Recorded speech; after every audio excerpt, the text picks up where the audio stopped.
that sound great? Yes. Wow. Thank you, Chris Foster. Thank you. Boy, we might have him back. Take those chains, that's right. And that's what we're talking about this morning, funnily enough. About how can we release those chains that feel like they're binding us up? How can we set ourselves free? There's so many different things that we can do that are practical and common sense things. You know, when I was putting together this talk, break time, you know, how important it is to take a break, which is another way of saying unbind yourself. I didn't know that I would have a really great example of another way to do that. And that happened just this past week.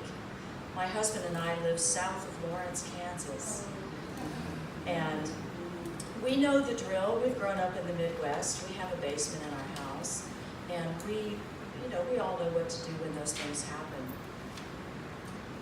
But when our phones went off and said, oh, tornado warning, we kind of live out in the country. We heard the sirens from this little school that's down the road from us.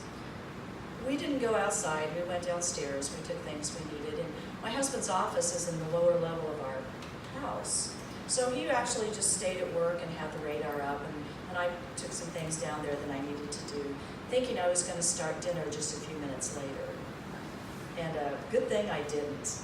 So suddenly we realized that things were getting very dark and very loud, and it sounded like there were items hitting our house, and our electricity went off, and we realized this was more than just a drill.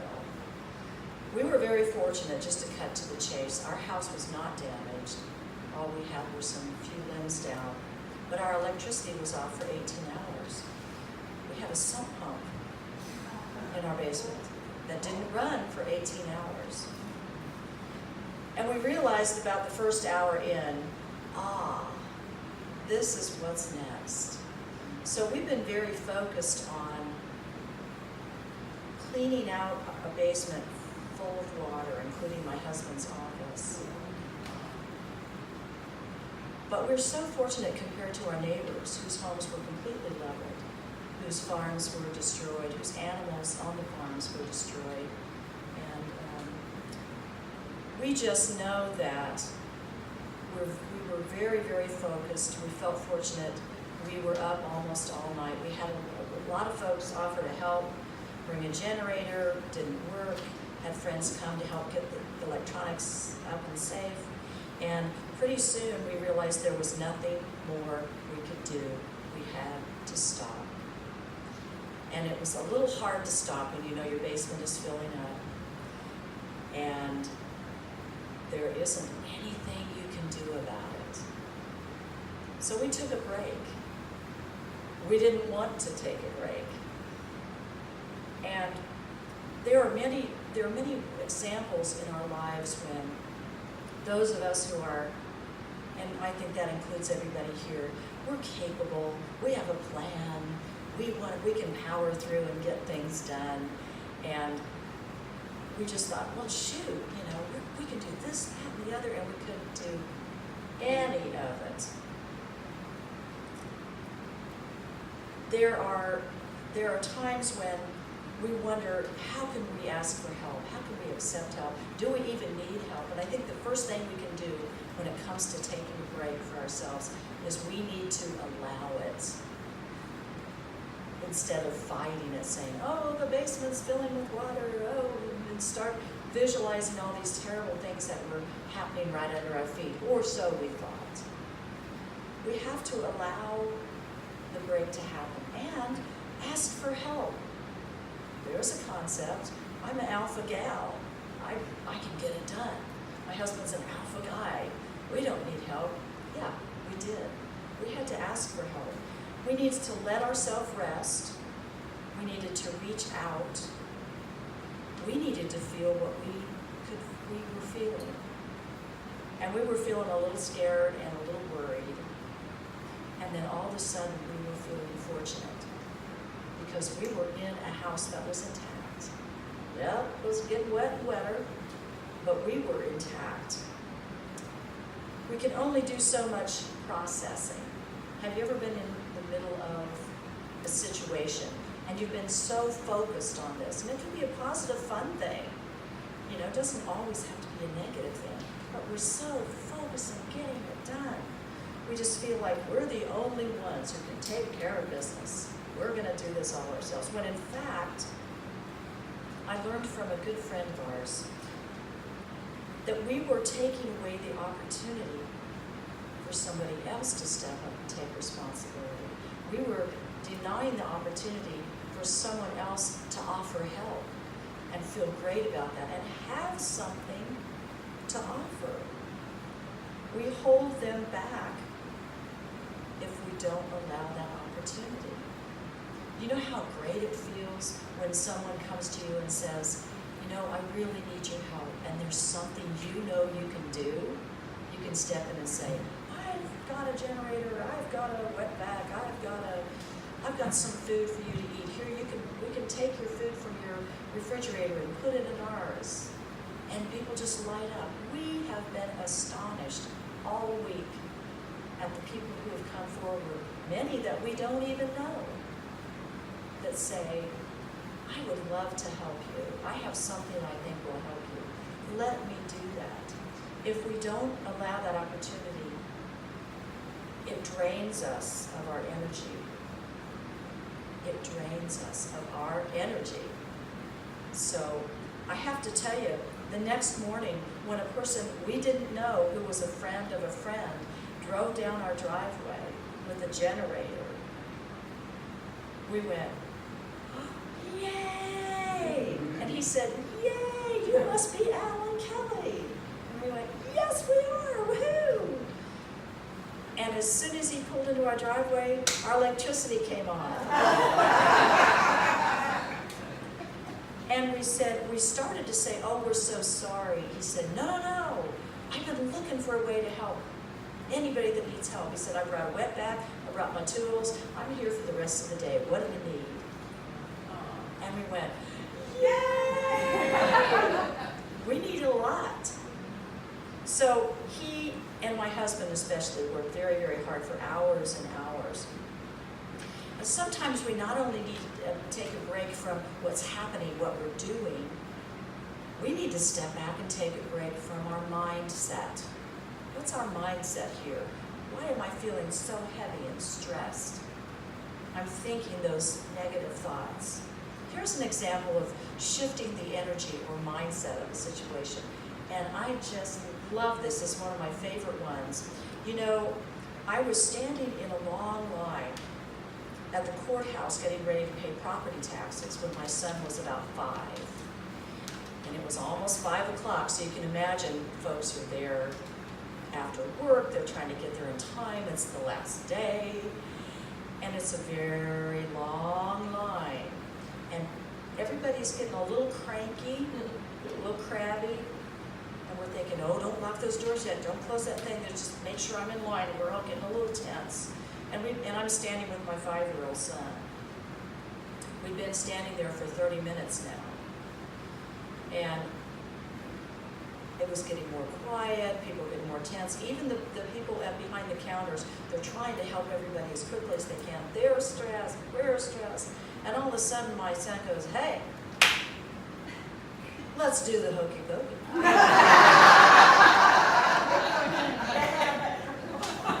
And he said it loud enough that the whole line and the clerks could hear it. And initially I kind of went, okay, Eddie, let's do the hokey pokey. He said, nope. You put your left arm in, and he just got down to it. And by the time he was, turning all about, I thought, let's do it. You put your right foot in, you put your right foot out, you're just on top of my lungs in the line, doing the hokey, ever-loving hokey. And you know what that little 5-year-old did? He shifted the energy, he shifted the mindset. And pretty soon, even the crankiest of the cranky in the line were doing this. They didn't want to smile, but they go.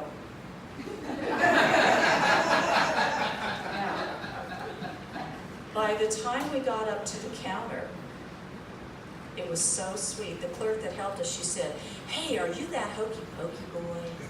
He said, "I sure am." So he helped us all take a break from what we were thinking and how we were feeling in this anxious. Well, sometimes, moral of that story is sometimes you just need to do the hokey pokey. And if not you, then who? So, what do we do and what do we not do? Hokey pokey is always an option. Taking a nap is really a great option. The times when I'm so focused and I find myself getting cranky and I'm not acting kind of like myself, I ask, am I tired? Am I hungry? Oh, honey. If I could take care of those two things, if you have a little snooze, even one as short as 10 minutes, it can improve our alertness, our memory, and our cognitive performance. We can think straight. My grandmother used to say, "Well, I'm going to sleep on that, and I'll tell you in the morning." She needed some psychic time to let the answer float in and come to her. It also helps you organize your thoughts. There's a study presented in 2012 at a neuroscience conference. Researchers at Georgetown University observed 15 people at rest. When the subjects were asleep, the right hemispheres of their brains, the area associated with creativity, were more active than the left hemispheres. They weren't trying to fix or focus on anything. Creative thoughts were happening.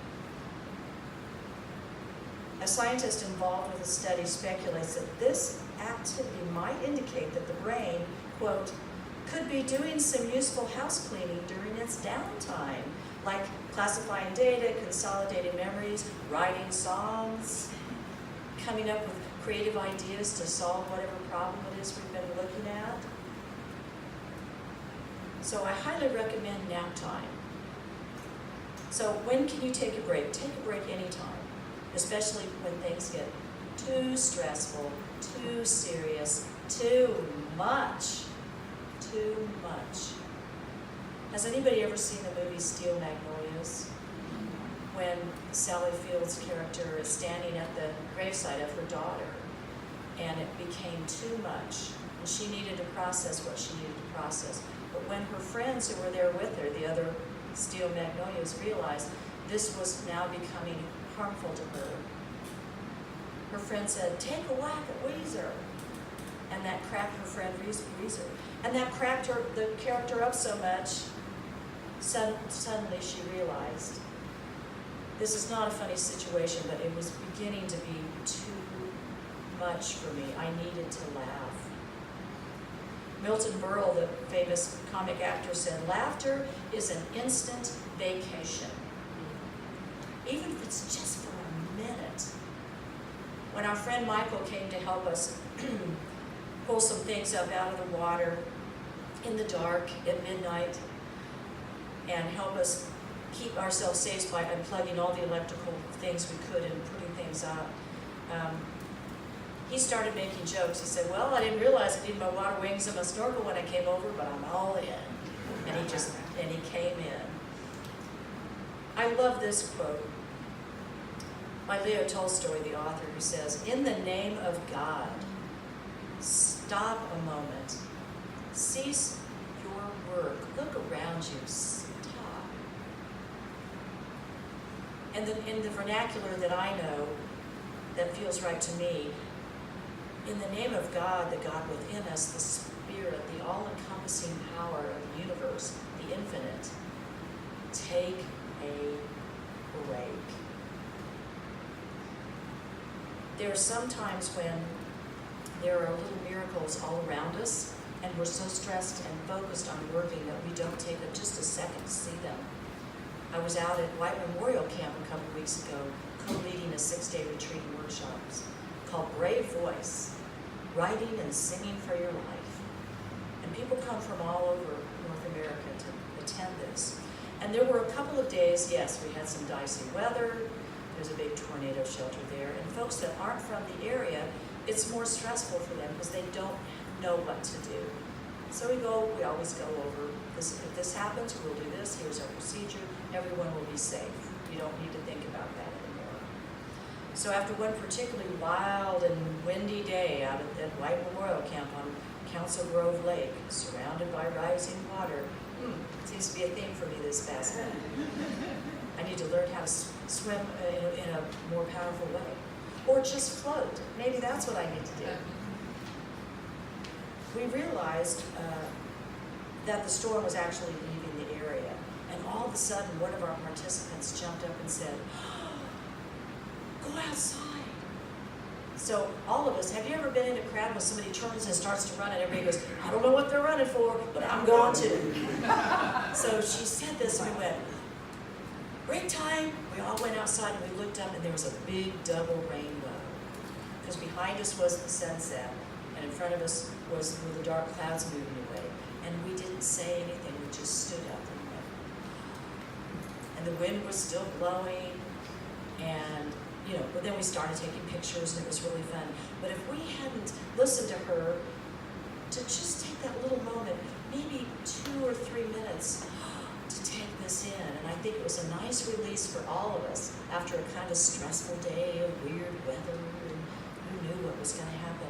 And one person was mindful enough to say, "Oh, look at that, let's go outside." And she was so enthusiastic about it. Well, we just had to do it. And we're so glad that we did. We're so very, very glad that we did. And children do it all the time. They can be in the middle of who knows what, and all of a sudden, puppy, or crayons, or okey dokey, let's take a break. So they make it easy to go to their happy place. Now, it's not always easy to do that when you're stressed about what is going on around you, but it's important to take a moment. And it's important for others, too, to see that is possible. When your mind can rest, ideas come more easily, solutions, but your body, your mind, and your spirit all benefit. Your body, your mind, and your spirit all benefit not only you, but those around you. Our heart rates can go down. Our high blood pressure gradually lowers. We stop thinking, my basement's going to come up to this floor, and pretty soon it'll be like being at the beach, only not in a fun way. And actually what happened was it only got to be about, 3 or 4 inches deep. We had help getting it out of there. And we have a wonderful insurance company that's going to replace sheetrock and floorboards and flooring, and all these wonderful things are going to happen. And we finally just said, even though it's hard, even though we're not happy about what happened, one of the things that my husband and I said to each other, we've been wanting to clean out that basement. We've been wanting to redo the office. And here's another really cool thing. Some of the things that I've been sifting through and going through are beautiful old photographs that I hadn't seen in a long time. Mementos that I'd forgotten all about. We found a beautiful set of glass bowls that we didn't realize we even had. We'd stored away 10 years ago. The box was ruined. The bowls were not. I said, "Look, presents!" So yes, we know that we have to deal with day-to-day life.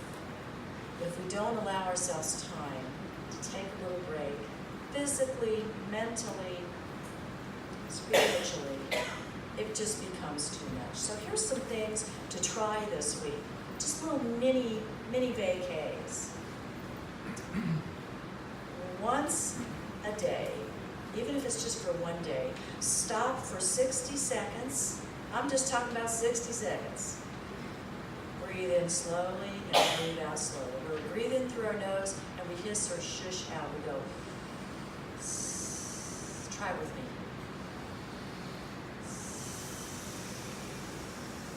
And what that does is it balances the level of oxygen and CO2. When we get excited, we go, I'm so happy. CO2 level goes up and oxygen level goes down and we can't catch our breath and oh no. But if we take 2 or 3 breaths like that, And it's not like taking a big forced in breath and a pushed out breath, just at your own pace. Try that for 1 minute. While you're doing that, relax your jaw. Touch your shoulders as a reminder to lower them and relax them. If we just roll our shoulders back just a little bit, and we touch our jaw right here at the hinge.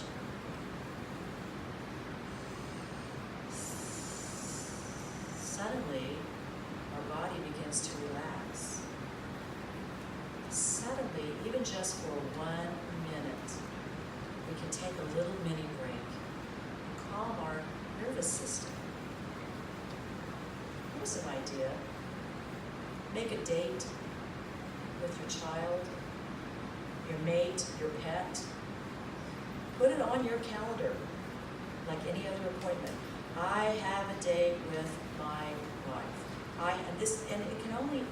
It doesn't need to be more than 5 minutes. It can be 5 hours, it can be whatever you want. But carve that space out on your calendar that says, this is our time. This is my time to go outside and throw the frisbee for the dog. This is just as important as the other things I have to do today. Here's something else. Standing in the grocery store line or hardware store line or restaurant or gas station, simply smile at whoever is helping you and look them in the eye as you thank them for their help. I don't mean you gotta go up and hug them and make them feel uncomfortable. Smile at a person and say, thank you so much for your help today. It made a difference for me. Just that. I had an experience yesterday at the deli counter at the grocery store. This young man was brand new there, and he was hustling to do the right thing. You know, he got some meat from me, he was shaving it off, and he did everything but turn inside out to do it right. It was his first week. Whether everything was perfect or not, I saw that he was really trying. And then he came up the counter, he waited, put the label on, and he said, you have a good day. And I said, you too, thank you so much, you're doing a great job. And he got teary. I don't know what this young man's story is. I don't know what his day was like. I don't know if he's ever been thanked for his effort. That's all I said, and I didn't linger and stay, but I looked right at him and smiled at him, and he got tears in his eyes. You don't know. Maybe that was a nice little break for him too. 2 more things to try this week, if you want. You're the boss of you, obviously. Turn off the news, or at least 1 day a week. Do not watch, listen, or read any news before you go to bed. Just try it for 1 day. If that doesn't feel right to you, don't do it. Try it for 1 day. Because I guarantee you, if there's something that's happened in the world that you need to know about that involves your safety or people that you love, you will be contacted and you will know that this is going on. But just take a little break from it. And here's the last one. Spend 5 minutes, might even set a little timer, if you feel like it, imagining getting images in your mind of your wildest dreams in detail, your wildest dreams. Really, really get into it. Daydream until you can feel the emotion of it, the joy of it, the excitement of it, the thrill, the hair going up in your arms, standing up, thinking. These dreams don't have to be practical. These dreams don't have to be something that you actually want to have happen. It doesn't matter. But your wildest dreams that are positive, that lift you up, every single little detail. I'm imagining, I'm going to Ireland. I've always wanted to go to Ireland. I haven't been there yet. Half of my family is Irish. Many of my family members have been to Ireland. I have not. One of my wildest dreams, and I dream it all the time, so I know it's going to happen at some point, is to walk on the grounds of my ancestors and sing out loud. I know I'm going to do it. I don't have the details, but I imagine those things. So when I need a little break, I'll just step back and think, the Timmons family. Yes. I can see the earth, I can feel the ground, I can see the cliffs. I hear the sea in my mind. What'll I myself sing. You know, last night I had the strangest dream I've ever had before. I dreamed this world had all agreed to put an end to war. And I would sing that in my home country of Ireland. Good. And the more I see it and the more I hear it, the more I know. I'll get there. Details will come later. I have one more quote for you, and then I'd like us to go into relaxation and meditation. Charles Fillmore, Unity co-founder, from a talk he gave between 1913 and 1925. Think of that. How long ago was that? That was a minute ago. He said, we have a spiritual mind, and everything that we bring forth is first created in that mind and goes through 6 steps, and then we rest, which reminds me of the 6 days of creation, a day of rest. We say that in spirit, everything is finished. Everything is finished. I rest from all my work. When I have worked my problem out in the spirit, then I begin the manifestation. Balance yourself. Unify yourself, he says. Balance yourself. Unify yourself. And in one of the songs that we heard earlier today that Chris sang for us, which I just thought was gangbusters, I really loved, about setting ourselves free from the chains. Take a break. So before we go into meditation, I'd like Chris to lead us in with some music, and then we'll just slide in. Okay, so get comfy in your seats.